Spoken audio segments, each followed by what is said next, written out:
The bright lights of New York City shone like a million tiny stars, and the air buzzed with excitement. It was the night of the most anticipated concert of the year. Fans of all ages lined up, eager to see the world-famous artist perform live. Among the crowd was 17-year-old Barron Trump, dressed simply in jeans and a hoodie, his tall frame blending into the sea of concertgoers. Barron wasn't there to draw attention. He wanted to experience something ordinary, a night of music, laughter, and being part of the crowd. As he approached the entrance, ticket in hand, he smiled politely at the security guard. But the man barely glanced at the ticket. His face hardened as he recognized Barron. "You can't come in," the guard said gruffly. "What? But I have a ticket," Barron replied softly, confusion clouding his expression. "Rules are rules. We don't want any disruptions," the guard snapped, motioning for the next person. Barron's heart sank. Disruptions? All he wanted was to enjoy the music. The murmurs of the crowd grew louder, and whispers of his identity spread like wildfire.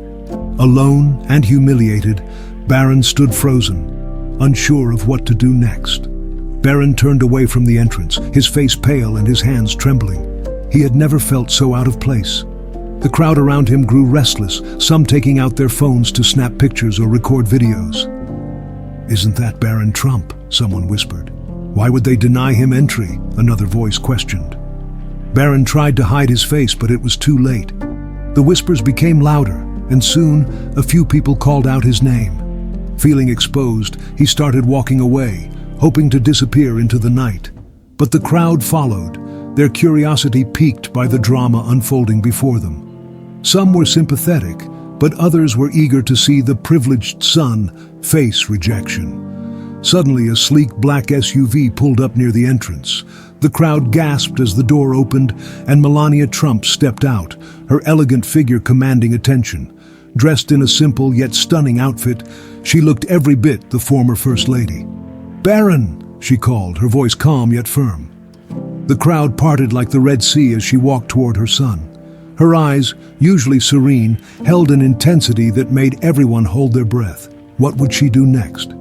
Melania reached Barron and placed a gentle hand on his shoulder. "Are you okay?" she asked, her voice soft but steady. Barron nodded, though his downcast eyes betrayed his feelings. Melania turned to the security guard, who suddenly looked uneasy. "Why was my son denied entry?" she asked, her tone calm but resolute. The guard hesitated. We were concerned about security risks, Mrs. Trump."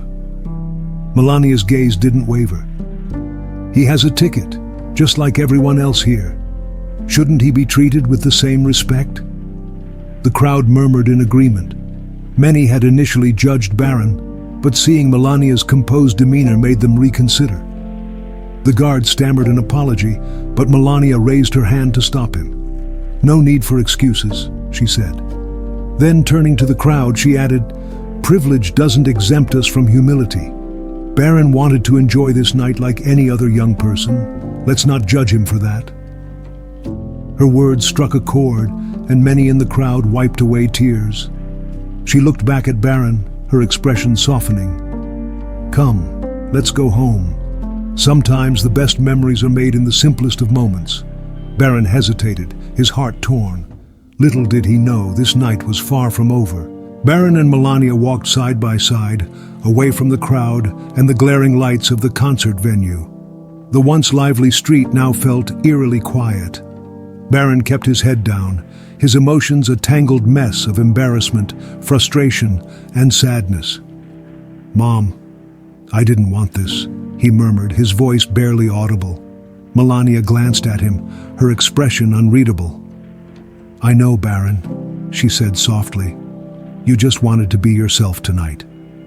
They stopped at the edge of a quiet park. Melania took a deep breath and sat on a bench, patting the spot next to her. Barron hesitated, but joined her, his tall frame towering over his elegant mother. "You know," Melania began, her voice calm but firm, "life will often put us in situations where we are judged before we even speak. People assume they know us because of what they see on the surface." Barron looked up, his eyes glistening. "But I'm just me, Mom. I don't want special treatment, but I don't want to be judged either. Melania placed a hand on his. True strength is in how you respond. Tonight isn't over, my son. There's still time to show the world who you are. As they sat in the park, a soft voice interrupted their quiet moment. Excuse me, are you okay? Barron and Melania turned to see a middle-aged woman standing nearby. She looked concerned, holding a small tray of roasted chestnuts from a street vendor. Her face carried the kindness of someone who had lived through life's ups and downs. Melania smiled graciously. We're fine, thank you. The woman hesitated, then stepped closer. I saw what happened back there. It wasn't right. No one deserves to be treated like that, no matter who they are. Barron blinked, surprised by her sincerity. Thank you, he said softly. The woman handed him a chestnut. I don't know much about your life, but I know this. Kindness has the power to change everything. Sometimes we're given hard moments to remind us how important it is to show grace. Melania watched the exchange, her heart warming. This stranger, with her simple gesture, had touched her son in a way no grand speech ever could. Barron looked at the chestnut, then back at the woman. Thank you, he repeated, his voice steadier. For the first time that night, he felt a flicker of hope. As the woman walked away, Melania turned to Barron, her eyes thoughtful. Do you see what just happened, Barron? He nodded, still holding the chestnut. She didn't know me, but she cared anyway. That's the kind of power you have, my son, Melania said. You can use your voice, your actions to remind people that kindness matters. But it's a choice. What do you want to do now? Barron looked at his mother, her words sinking in. He had come to the concert hoping for a night of music, but the events of the evening had opened his eyes to something deeper. I want to go back, he said finally, his voice steady. Not to demand anything, but to show them, show myself that I'm more than just a name. Melania's lips curved into a proud smile. Then let's go, but this time we'll do it together. They rose from the bench, walking back toward the venue. The streetlights seemed brighter now, and the air felt charged with possibility. Little did Barron know, the night's greatest lesson and its most emotional moment was yet to come. Barron and Melania approached the concert venue again, the hum of the crowd still vibrant. People turned to look at them, their whispers carrying curiosity and anticipation. The same security guard spotted them and stiffened, his expression a mix of guilt and uncertainty. Barron glanced at his mother, unsure of what to say or do. Melania gave him a small nod, encouraging him to speak up for himself. Sir, Barron said, his voice steady but calm, I came here tonight like everyone else, with a ticket and a love for music. I didn't want any special treatment, and I still don't. But I also don't think I deserve to be turned away for something I didn't do. The crowd fell silent, drawn in by Barron's words. The guard hesitated, clearly torn, but before he could respond, a young woman from the crowd stepped forward. He's just a kid, she said, her voice trembling with emotion. Let him in. Let him show us what he's really like. The murmurs of agreement grew louder, and the tension in the air began to shift. The guard looked at Melania, who stood silently, her face unreadable, waiting for her son to lead. The guard sighed deeply and motioned for Barron to step aside, but Melania intervened. No, she said, her voice firm yet calm. If my son enters, he enters as any other young man here, with the respect he deserves. Her words sent ripples through the crowd. Many of the onlookers were parents or grandparents, and they could see the love and wisdom in her stance. Tears welled up in the eyes of an older man near the front. That's real parenting, he muttered, loud enough for others to hear. Barron looked at his mother, his heart swelling with gratitude. This wasn't about getting into the concert anymore, it was about standing for something bigger. The security guard, now visibly uncomfortable, turned to his supervisor, who had just arrived on the scene. After a brief discussion, the supervisor nodded and said, "Let him in. He's earned it." The crowd erupted into cheers and applause as the guard stepped aside. But Barron hesitated. He turned to the people gathered, his face filled with emotion. "Thank you," he said, his voice cracking. "I'll never forget this." As Barron walked through the entrance, the crowd followed him with their eyes, many wiping tears from their cheeks. He felt a mixture of pride and humility. But just as he was about to disappear into the venue, he stopped and turned back. "Wait," he said, loud enough for everyone to hear. "If there are people out here who couldn't afford tickets or didn't get in, can we find a way to let them enjoy this too?" The supervisor looked taken aback, but before he could respond, Melania stepped forward. "I'll cover the cost," she said simply. "Open the gates for anyone who's been waiting." The crowd gasped. Strangers hugged each other, overwhelmed by the unexpected act of generosity. The elderly man who had admired Melania earlier wiped his eyes. "I haven't seen anything like this in years," he said, his voice thick with emotion. As the gates opened and people streamed inside, Barron stood at the entrance, shaking hands and welcoming them. He wasn't just the son of a former president tonight, he was a young man with a heart full of kindness. The night had only just begun, and its greatest surprises were still to come. Inside the concert venue, the atmosphere was electric. The stage lights danced across the eager faces of the crowd as the opening act began to perform. Barron and Melania stood at the back, watching as people settled into their spots. Barron turned to his mother. "Mom, I didn't expect you to pay for all those tickets," he said, his voice filled with awe. Melania smiled softly. "Sometimes a small act of kindness can ripple into something much bigger. Tonight wasn't just about you, Barron. It was about showing others the power of compassion." As they moved toward their seats, something remarkable began to happen. Strangers approached Barron, thanking him for his gesture. An elderly woman clasped his hand, tears streaming down her face. "I haven't been to a concert in decades," she said. "Your kindness brought me here." Barron felt a lump in his throat. This wasn't what he had imagined when the night began, but it was better. He realized that he didn't need the spotlight. He needed moments like this, moments that connected him to others. The night was far from over, and the most emotional moment was still to come. As the main act prepared to take the stage, a hush fell over the crowd. Barron and Melania found their seats near the back, but it didn't matter. The music filled the space, creating an atmosphere of unity and joy. Then, something unexpected happened. The artist paused between songs and addressed the audience. "Tonight I heard a story that moved me deeply," he said, his voice echoing through the arena. "A young man showed us all what kindness truly means." Spotlights scanned the crowd, finally landing on Barron. Gasps and cheers erupted. Barron froze, his face turning red. Melania leaned over and whispered, "This is your moment. Own it." The artist invited Barron to the stage. The crowd cheered louder, their applause filled with genuine admiration. As Barron stood under the bright lights, he took a deep breath. He wasn't sure what to say, but the words came from his heart. "I didn't expect any of this," he began. "I just wanted to enjoy the music like everyone else. But tonight, I've learned that small acts of kindness can change everything.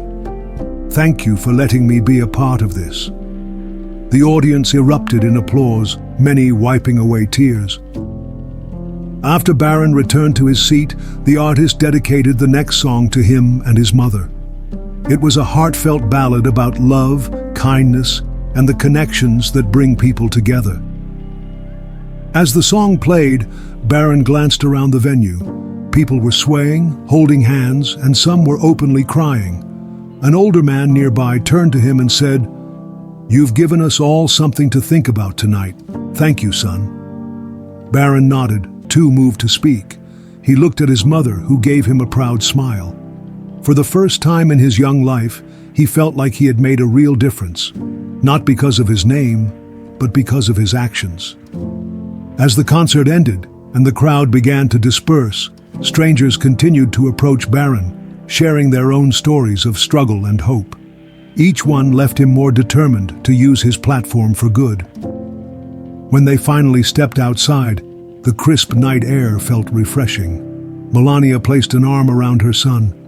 "Tonight, Barron, you've shown the world who you truly are, and I couldn't be prouder." Barron smiled. It wasn't just me, Mom. It was us. As Barron and Melania left the concert venue, a young boy ran up to them, clutching a piece of paper. His clothes were worn, and his eyes brimmed with tears. "Wait, please," he called out, his small voice quivering. Melania turned, her heels clicking softly on the pavement. She knelt to meet the boy's gaze, her gentle smile reassuring. "What is it, young man?" The boy extended the paper to Barron. I don't know if you'll read this, but I wanted to say thank you. My dad worked hard to get us tickets, but we couldn't get in. What you did tonight, it meant everything to us." Barron unfolded the note, his hands trembling. The boy had drawn a picture of himself and his father at the concert, with the words, "Thank you, Barron," scrawled in uneven letters. Tears welled up in Barron's eyes. "What's your name?" Barron asked. "Eli," the boy replied. Barron knelt and hugged Eli, whispering, "You're the reason tonight mattered." Melania placed her hand on Barron's shoulder, her eyes glistening. The night wasn't about fame or privilege, it was about the lives they touched. The next morning, Barron sat at the breakfast table, staring at the letter Eli had given him. He felt a deep pull in his heart, a desire to do more than just enjoy the fleeting gratitude of one night. "Mom," Barron said, breaking the silence, "what if we could do something bigger? Not just for Eli, but for kids like him everywhere?" Melania sipped her tea, studying her son's determined face. "What are you thinking?" "I want to create a program, something that makes concerts, shows, and events accessible to families who can't afford them. Everyone deserves moments of joy, no matter their circumstances." Melania's eyes softened. "That's a beautiful idea, Barron, and I'll help you make it happen." Word of Barron's plans quickly spread, reaching news outlets and social media. Stories poured in from families across the country, sharing how small acts of kindness had transformed their lives. The ripple effect of Barron's decision began to take shape, touching lives far beyond what he had imagined. Yet deep down, he still felt that he hadn't thanked Eli and his father enough. A week later, Barron received an unexpected letter. It was from Eli's father, who wrote about how the concert had been a rare moment of joy for them after losing Eli's mother to illness. The letter ended with, "What you did that night reminded us that hope still exists." Barron read the letter aloud to Melania, his voice breaking. "Mom, I want to visit them. I need to." Melania nodded, her face filled with pride. "Then we will." When Barron and Melania arrived at Eli's modest home, they were greeted with warm smiles and tearful hugs. Eli's father thanked them repeatedly, his gratitude evident in every word. As they sat together, sharing stories and laughter, Barron realized that the concert had been just the beginning. It wasn't about the grand gestures or headlines. It was about moments like this, where human connection and kindness shone brightest. Barron left that day with a deeper understanding of his purpose. He wasn't just a name or a face, he was a force for good in a world that needed it. The warmth of Eli's home lingered in Barron's heart long after he and Melania returned to New York. That evening, Barron sat in his room, reflecting on the journey that had brought him to this moment. His mind wandered to the strict security guard who had initially denied him entry to the concert. Despite the tension of that encounter, Barron now understood that the man had simply been doing his job. It wasn't personal. It was a reminder of the privileges he often took for granted. Barron decided to reach out to the guard, a man named Mr. Carter. With his mother's help, Barron sent a letter thanking Mr. Carter for his professionalism that night and inviting him to join their new initiative. He wrote, "You reminded me that respect goes both ways. I hope you'll stand with me as we create something meaningful." Days later, Mr. Carter replied. He was touched by Barron's humility and gladly accepted the invitation. Together, they began crafting a program to make concerts accessible for underprivileged families, emphasizing dignity and inclusion. The initiative gained national attention, sparking conversations about empathy, respect, and the power of small actions. Months later, the program's launch was celebrated with a grand concert. Families from all walks of life gathered in the arena, their faces lit with anticipation. Barron stood backstage with Melania, watching the diverse crowd fill the seats. When the concert began, Barron was invited on stage to share a few words. As he stepped into the spotlight, he scanned the audience, seeing familiar faces like Eli's and even Mr. Carter's. His voice trembled as he began. "This all started with a small moment, a moment I didn't expect to change my life," he said. "But that moment taught me the importance of humility, kindness, and connection. Tonight isn't about me, it's about us, all of us, coming together to make the world a little brighter." The crowd erupted in applause and tears glistened in many eyes. Barron saw people embracing, holding hands and sharing smiles. It was a vision of unity he would never forget. The music played on, but for Barron, the most beautiful sound was the laughter and joy echoing through the arena. After the concert, Barron and Melania stayed late, mingling with attendees and listening to their stories. Each encounter deepened Barron's resolve to continue the work he had started. One elderly woman approached him, tears in her eyes. "You've given us hope, young man," she said. "You've shown us that the world can be better." Barron hugged her, whispering, "It's all of us together." As the night ended, Barron stood outside with his mother, looking up at the stars. "Mom," he said, his voice full of emotion, "this is just the beginning." Melania smiled, her eyes glistening with pride. "You've already made a difference, Barron, and I know you'll do so much more." With those words, Barron felt a sense of purpose he had never known before. He knew his journey was far from over, but he was ready to face it with humility and determination. Thank you for joining us on this emotional journey. If this story has touched your heart, please like, comment, and subscribe to our channel. Share your thoughts and stories of kindness below. We'd love to hear them. Together, let's keep spreading love and hope.